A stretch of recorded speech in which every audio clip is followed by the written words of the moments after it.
नमस्कार, news room में आप सभी का स्वागत है।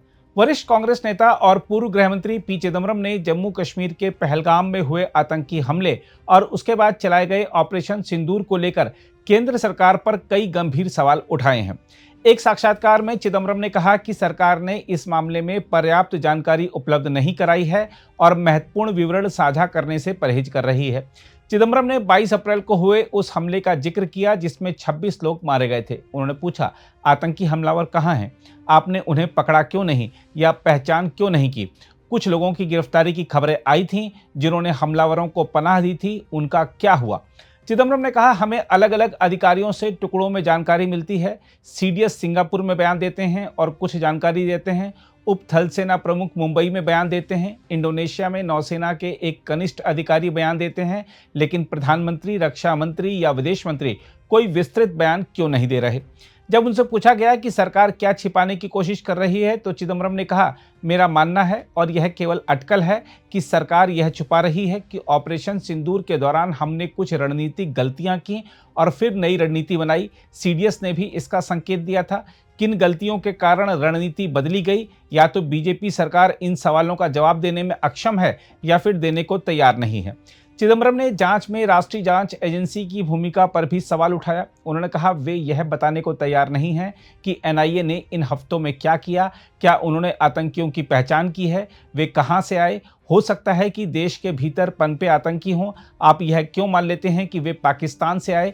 इसका कोई सबूत नहीं है। चिदम्बरम ने यह भी कहा कि सरकार हताहतों के सही आंकड़े छुपा रही है। उन्होंने कहा कि मैंने एक कॉलम में लिखा था कि युद्ध में दोनों पक्षों को नुकसान होता है, यह स्वाभाविक है।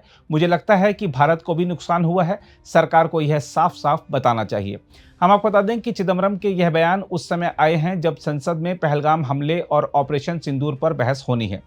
इस बीच बीजेपी ने चिदम्बरम के बयान पर पलटवार किया और कांग्रेस पर पाकिस्तान का बचाव करने का आरोप लगाया। बीजेपी नेता अमित मालवीय ने कहा, कांग्रेस एक बार फिर पाकिस्तान को क्लीन चिट देने के लिए दौड़ पड़ी है। उन्होंने कहा, हर बार जब हमारी सेनाएं पाकिस्तान प्रायोजित आतंकवाद का सामना करती हैं, कांग्रेस नेताओं के बयान भारत की विपक्षी पार्टी की बजाय इस्लामाबाद के वकीलों जैसे क्यों लगते हैं?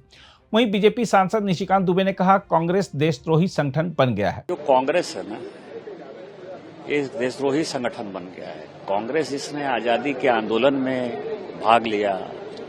जिस कांग्रेस पार्टी का आजादी के आंदोलन में इतना बड़ा योगदान है, उस कांग्रेस पार्टी का अस्तित्व क्या है?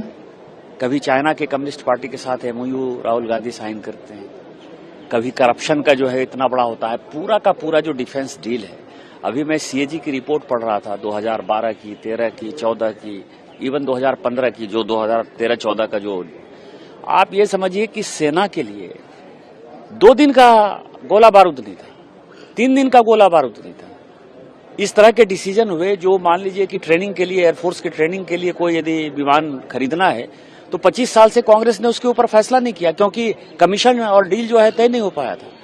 तो जब कांग्रेस पार्टी की ये दुर्गति हो, जो ये स्थिति हो, राहुल गांधी जी से लेकर चिदम्बरम तक पर जो है यदि आप वो बयान देते हैं तो मुझे लगता है कि आप अपने मुंह पर खुद चमाटा मारते हैं, क्योंकि उन लोगों ने इस देश को बेचने का फैसला कर रखा था। बीच में मोदी जी आ गए और इतना मजबूत नेतृत्व उनको पच नहीं रहा है। उधर कांग्रेस नेता गौरव गोगोई ने कहा, चिदम्बरम ही इस मामले में अपना पक्ष रख सकते हैं। देखिए, क्योंकि उन्होंने ये बात रखी है, निश्चय ही इसके बारे में वो और जानकारी आप सबको दे पाएंगे। बहरहाल चिदम्बरम के सवाल एक और सरकार की जवाबदेही और पारदर्शिता को लेकर गंभीर बहस खड़ी करते हैं। वहीं बीजेपी इसे राष्ट्रहित के खिलाफ बयानबाजी बताकर विपक्ष पर पलटवार कर रही है। संसद में इस मुद्दे पर होने वाली चर्चा से यह स्पष्ट होगा कि क्या सरकार ऑपरेशन सिंदूर से जुड़े तथ्यों पर कोई विस्तृत रिपोर्ट पेश करेगी या राजनीतिक विवाद और गहराएगा।